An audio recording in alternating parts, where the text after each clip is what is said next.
प्यारे बच्चों, आज की इस वीडियो में हम कक्षा 7वीं विषय गणित का सेट 3 प्रश्न पत्र हल करेंगे। तो आइए देखते हैं प्रश्न नंबर 1।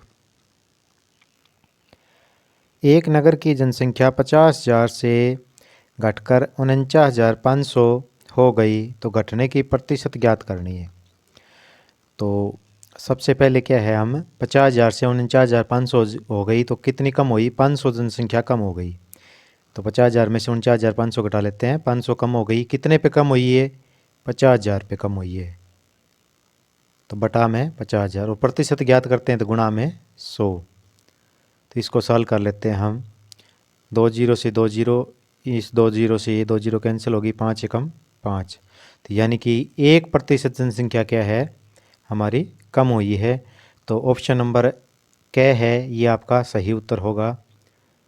इसी तरह अगले प्रश्न की तरफ चलते हैं।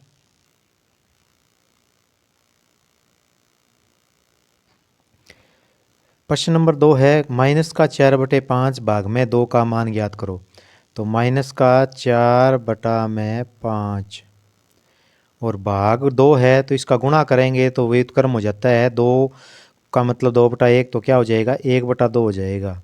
गुणा करेंगे तो क्या हो जाएगा? 2 का व्युत्क्रम 1/2। ये कैंसिल हो जाएगा, 2 एकम 2, 2 दूनी 4, तो ऊपर बच गया 2 और नीचे आ गया 5। तो 2/5, लेकिन एक संख्या माइनस की है तो माइनस में आएगा। माइनस का 2/5 क्या आ जाएगा? हमारा उत्तर आ जाएगा। तो माइनस का 2/5 ऑप्शन नंबर ख में सही उत्तर है। तो ये हमारा सही उत्तर होगा। अगला प्रश्न देखते हैं। प्रश्न नंबर 3 है, एक कार 15 लीटर पेट्रोल में 300 किलोमीटर की दूरी तय करती है। 120 लीटर में कितनी दूरी तय करेगी? तो पहले 1 लीटर का निकाल लेते हैं। तो 15 लीटर में दूरी तय करती है 300 किलोमीटर। 1 लीटर में कम होगा, कम के लिए भाग कर दो 15 से, तो 1 लीटर में ये दूरी तय करेगी 300 बटा में 15। अब हमें ज्ञात करनी है 20 की में दूरी ज़्यादा तय करेगी तो 20 से गुणा कर देते हैं। इसको सल कर लेते हैं। 15 एकम 15, 15 दूनी 30, 0 की 0। 20 और 20 की गुणा कितनी आती है? 2 दूनी 4, 2 जीरो लगी। 400 किलोमीटर दूरी तय करेगी ये। तो ऑप्शन नंबर हमारा क्या है सही उत्तर होगा। अगला प्रश्न देखते हैं। प्रश्न नंबर 4 है, 4/3 जमा 3/4 का योग ज्ञात करो। तो ये भिन्न है। भिन्न का योग ज्ञात करने से पहले क्या है, या तो हमें लघुत्तम लेके हल करना है या हर बराबर कर लेते हैं। तो अगर हर बराबर करके करते हैं तो क्या आ जाएगा? 4/3 है तो इसको क्या है 4/4 से गुणा कर देते हैं। 4/4 से तो कितना आ जाता है? 4 चौक 16 और नीचे 12 आ गया। दूसरी भिन्न है 3/4, इसको 3/3 से गुणा कर देते हैं ताकि हमारा हर बराबर हो जाए। तो ऊपर आ गया 3 तिया 9 और नीचे आ गया 3 चौके 12। यानी अब देखते हैं कि ये देखो हर बराबर है हमारा 16/12 और 9/12। अब इसका बड़ी आसानी से जोड़ कर सकते हैं। 16/12 जमा में 9/12, तो हर आ गया भिन्न का आपका 12, ऊपर आ गया 16 और जमा में 9 कितना आ गया आपका? 25। 25 बटा क्या है 12 आपका सही उत्तर आएगा। तो ऑप्शन देखते हैं 25/12 ऑप्शन नंबर 1 में सही उत्तर है। तो ऑप्शन नंबर 1 क्या आ जाएगा? आपका सही उत्तर आ जाएगा। अगले प्रश्न पर चलते हैं। प्रश्न नंबर 5 है आपका, अध्यापिका ने कक्षा 7 को एक समकोण त्रिभुज बनाने के लिए एक भुजा और एक कर्ण की लंबाई दी। त्रिभुज का एक कोण अवश्य ही खालिस्तान डिग्री होगा। अब समकोण त्रिभुज बोला है तो एक कोण कितने डिग्री का होगा? अवश्य ही 90 डिग्री का होगा, क्योंकि समकोण त्रिभुज में एक कोण 90 डिग्री होता है। तो ऑप्शन नंबर ख क्या है आपका?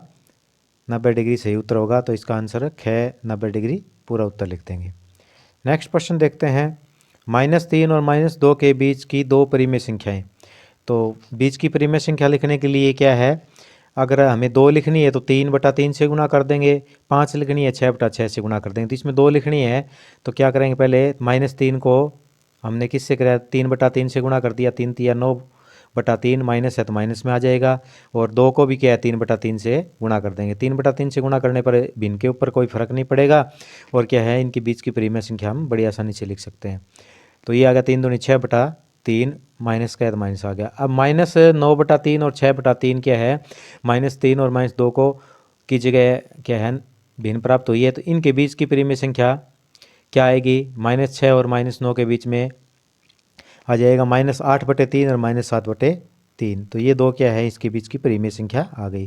तो इस प्रकार दो परिमेय संख्या लिखनी है तो 3/3 से गुणा कर देंगे, अगर 4 लिखनी है तो 5/5 से कर देंगे। तो हमें 2 ही लिखनी थी, इसलिए 3/3 से गुणा करके हमने ये परिमेय संख्या लिख दी। इसको प्रश्न को हमें हल करना है, क्योंकि ये ऑप्शन वाले प्रश्न केवल 5 तक थे, आगे 6 से लेके 13 तक सभी प्रश्नों को हल करना है। तो ये हमने इस विधि द्वारा इसको हल किया। नेक्स्ट प्रश्न देखते हैं। प्रश्न नंबर 7 है 5 गुना -7/15 का गुणनफल। तो गुणा करते हैं वक्त क्या करते हैं, अंश की गुना अंश से हो जाती है, हर की गुना हर से हो जाती है। तो 5 और 7 की गुना 5 7 35, माइनस है तो माइनस में आ गई, और 15 दूनी 30 आ गई। अब इसमें जो कैंसिल 5 के पढ़े पे ये कैंसिल हो जाएगा, 5 7 35, 5 पे कैंसिल किया, 5 का पढ़ा पड़ गया, 5 7 35 और 5 6 30, तो -7/6 क्या आएगा आपका राइट आंसर आ जाएगा इसमें। नेक्स्ट अगले प्रश्न की तरफ चलते हैं। 5 किलोमीटर का 500 मीटर के साथ अनुपात। ये तो 500 तो मीटर है, 5 किलोमीटर है, तो सबसे पहले इन दोनों की इकाइयाँ एक करते हैं, किलोमीटर को भी मीटर बना लेते हैं, उसके बाद में अनुपात ज्ञात कर लेते हैं। तो 5 किलोमीटर बराबर क्या हो गया, 1 किलोमीटर में 1000 मीटर होते हैं, तो 5 में 5000 हो गए, 5000 मीटर, और फिर क्या है 500 मीटर है। तो अनुपात का मतलब होता है बटा, तो 5000 बटा में 500। अब इसमें से 2 जीरो से 2 जीरो कैंसिल होगी, 5 दाई 50, 10/1 यानी कि 10:1 क्या आ जाए आपका अनुपात आ जाएगा। अनुपात का मतलब बटा भाग करना। आगे प्रश्न नंबर 9 है आपका, दिए गए त्रिभुज में बी कोण के विपरीत की भुजा। अब ये त्रिभुज दे रखी है ABC, इसमें ये बी कोण है, इसके विपरीत भुजा, तो इसके विपरीत ये भुजा है AC। तो क्या है, इस भुजा का नाम लिखना है हमें केवल। नेक्स्ट प्रश्न है प्रश्न नंबर 10, निम्न प्रतिरूप की 4 और संख्याएं लिखिए। तो ये प्रतिरूप क्या है, -1/4, -2/8, -3/12। तो इसमें क्या है कि सबसे पहले -1/4 है, इसको 2/2 से गुणा करिए, तो ऊपर 2 से गुणा करने में 2 एकम 2, नीचे 4 दूनी 8। आगे क्या है, -1/4 को ही 3/3 से गुणा करिए, 3 एकम 3, 3 चौके 12। आगे क्या है, हम 4 से गुणा करेंगे तो ऊपर 4 एकम 4, नीचे 4 चौक 16। फिर क्या करेंगे, 5 से गुणा कर देंगे, 5 एकम 5, 5 चौके 20, तो 5/20, माइनस है तो माइनस में आ जाएगा। फिर 6/6 से कर देंगे, तो ऊपर 6 एकम 6 माइनस का, और 6 चौक 24। तो ये क्या है, इन्हीं प्रतिरूपों को आगे बढ़ाना था, ये 3 संख्याएं हमने इसी प्रतिरूप की लिख दी। प्रश्न नंबर 11 है आपका, फूलदान की लागत मूल्य 160 रुपये हो, और अगर दुकानदार को 20% हानि हुई है तो विक्रय मूल्य ज्ञात करो। तो क्या है, लागत मूल्य या क्रय मूल्य भी कह सकते हैं, 160 रुपये है, हानि 20% है। विक्रय मूल्य का सूत्र आपको पता होना चाहिए, विक्रय मूल्य कैसे निकालते हैं, क्रय मूल्य गुणा में 100 घटा हानि प्रतिशत, अगर हानि है तो 100 घटा आ जाएगा, लाभ है तो 100 जमा लाभ प्रतिशत आ जाएगा, बटा में 100 आ जाता है। तो इसमें क्या है, हानि है इसलिए 100 घटा हानि प्रतिशत बटा 100, तो 160 गुना में 100 घटा 20 और बटा में 100, 100 घटा 20 कर दिया, ये 80 आ गया, बटा में 100, 2 जीरो से 2 जीरो, और 16 और 8 की गुना 128, 128 रुपये क्या आ गया आपका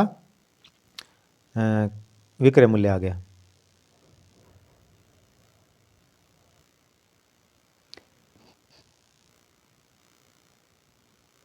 अगला प्रश्न देखते हैं। नेहा की स्कूल की 1 महीने की फीस है 2500 रुपये का 25%, तो 2500 रुपये का 25% ज्ञात कर लेते हैं, वो उसकी 1 महीने की फीस आ जाएगी। तो 2500 गुणा में 25/100, 25% का मतलब 25/100, तो 2 जीरो से 2 जीरो कैंसिल हो जाती है, 25 गुना 25 कितना 625 रुपये उसकी 1 महीने की फीस आ जाती है। अगला प्रश्न देखते हैं अंतिम में। प्रश्न नंबर 13 में क्या करना है, एक समद्वि बाहु समकोण त्रिभुज, समद्वि बाहु का मतलब जिसकी दो भुजाएं बराबर हो, समकोण का मतलब जिसमें एक कोण 90 डिग्री का हो, रचना करना है जहां ACB कोण का मेजरमेंट 90 डिग्री हो और BC 7 सेंटीमीटर हो। अब BC क्या है 7 सेंटीमीटर है, तो दूसरी भुजा भी क्या है ACB 7 सेंटीमीटर आ जाएगी। क्यों आ जाएगी, क्योंकि ये समद्वि बाहु त्रिभुज है। तो सबसे पहले हम BC भुजा ले लेते हैं, सबसे पहले क्या लेते हैं, BC भुजा 7 सेंटीमीटर, B से C तक 7 सेंटीमीटर ये लंबाई की रेखाखंड ले लेते हैं।